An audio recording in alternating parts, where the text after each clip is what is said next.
Molar conductivity जो power होती है सभी आयंस की, किस चीज़ की पावर? कंडक्ट करने की। जब हम डिसॉल्व करते हैं किसी इलेक्ट्रोलाइट को, किसी और कितना 1 मोल इलेक्ट्रोलाइट सॉल्यूशन, उसको कहते हैं मोलर कंडक्टिविटी। सिंबल ये है। अब याद रखिए यहाँ पे इलेक्ट्रोलाइट है, तो इलेक्ट्रोलाइट बेसिकली ORS के घोल जैसा होता है। वो कोई आयन सॉलिड नहीं होता, वो उसमें आयन्स होते हैं पर वो पानी के फॉर्म में होता है, ORS के घोल जैसा। तो इसलिए जब हम 1 मोल ऑफ इलेक्ट्रोलाइट की बात करते हैं तो वो कुछ वॉल्यूम की तरह होगा। इसलिए मैथमेटिकली जो है मोलर कंडक्टिविटी, जिसका साइन ये है, उसको हम क्या लिखते हैं? क्या है मोलर कंडक्टिविटी? कंडक्टिंग पावर है सभी आयंस की। इसलिए कप्पा कप्पा होता है conductivity, specific conductance. Kappa into volume लिखते हैं, ठीक है। क्योंकि आयंस जो हैं वो इलेक्ट्रोलाइट सॉल्यूशन में घुले हुए हैं पूरे, इसलिए वॉल्यूम का यूज़ किया गया है। इसमें बहुत कन्फ्यूजन होता है पर ये सिंपल है। और फिर वॉल्यूम जो है इसको इस फॉर्म में 1000/m के फॉर्म में लिख सकते हैं। अब यहाँ पे जो 1 मोल ऑफ इलेक्ट्रोलाइट है सॉल्यूशन का,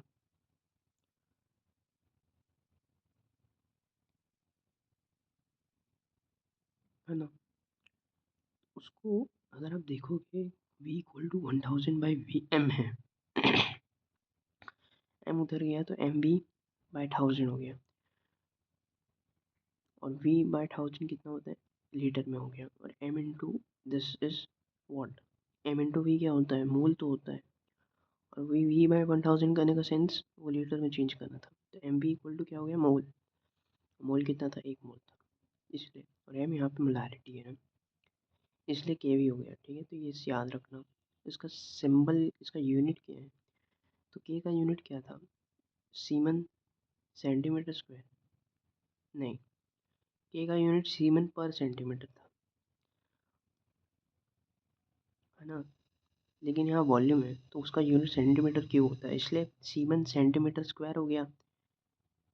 और पर मोल था तो पर मोल आ गया। तो ये था मोलर कंडक्टिविटी। अब वेरिएशन क्या होता है कंडक्टिविटी और मोलर कंडक्टिविटी का कंसंट्रेशन के साथ?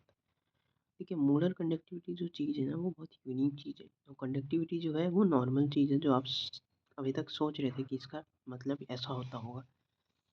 तो अब हम बात करते हैं वीक और स्ट्रॉन्ग इलेक्ट्रोलाइट्स की। तो कंडक्टिविटी यानी इलेक्ट्रिसिटी को कंडक्ट करने का, वो कंसंट्रेशन के साथ डिक्रीज होगा। ये जायज़ है। क्यों? कंसंट्रेशन के साथ डिक्रीज होगा, इसका मतलब ये है कि जब हमारा कंसंट्रेशन कम होगा, यानी जो सॉल्यूट है उसका आयन जो है उसकी क्वांटिटी कम होगी, तो इलेक्ट्रिसिटी भी कंडक्ट कम होगा। क्योंकि आयंस कम हो रहे हैं तो उसको कंडक्ट भी कम होगा, इसलिए conductivity decreases with concentration. Molar conductivity में यह है कि molar conductivity increases with decrease in concentration, यानी जब कंसंट्रेशन कम करोगे तो आपकी जो मोलर कंडक्टिविटी है वो बढ़ने लगेगी। जैसा आप इस डायग्राम से देख सकते हैं, कंसंट्रेशन यहाँ पे आगे जाने पे कम नहीं होता है, पीछे जाने पे कम होता है। पीछे जाने पे कम होता है, तो आप देख सकते हैं जैसे जैसे पीछे जा रहे हैं तो कंसंट्रेशन कितनी बढ़ रही है। बेसिकली सॉरी, जैसे जैसे कंसंट्रेशन कम हो रहा है, आप देख रहे हैं मोलर कंडक्टिविटी बढ़ रही है। जैसे जैसे कंसंट्रेशन कम हो रहा है, यहाँ तो ज़्यादा हो रहा है, यहाँ कम हो रहा है, वैसे वैसे मोलर कंडक्टिविटी बढ़ रही है। ये वीक इलेक्ट्रोलाइट में फट से बढ़ती है और स्ट्रॉन्ग में धीरे धीरे बढ़ती है। उसका सेंस क्या है?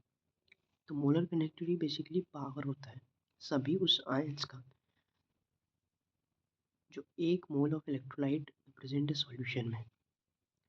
जब हम 1 मोल ऑफ इलेक्ट्रोलाइट डिसॉल्व करते हैं सॉल्यूशन में, तो चूंकि अगर हमारा कंसंट्रेशन कम भी हो रहा है आयंस का इलेक्ट्रोलाइट के, उससे कोई फ़र्क नहीं पड़ रहा, क्योंकि कंसंट्रेशन आयंस का कम हो रहा है। लेकिन वाटर जो एक्वस सॉल्यूशन का H+ आयन है वो सब तो है, इसलिए मोलर कंडक्टिविटी बढ़ने लगती है। मैथमेटिकली में आप देख सकते हैं, जैसे यहाँ पे 1000/m है, तो मोलर कंडक्टिविटी इंक्रीज होती है विद डिक्रीज इन कंसंट्रेशन, यानी मोलरिटी ही तो कंसंट्रेशन है, उसको अगर कम कर देंगे तो ये जो मोलर कंडक्टिविटी बढ़ जाएगी। और ये जो गाथा है वो दोनों के लिए है, वीक और स्ट्रॉन्ग इलेक्ट्रोलाइट्स दोनों के लिए है ये कंडक्टिविटी और मोलर कंडक्टिविटी वाली गाथा।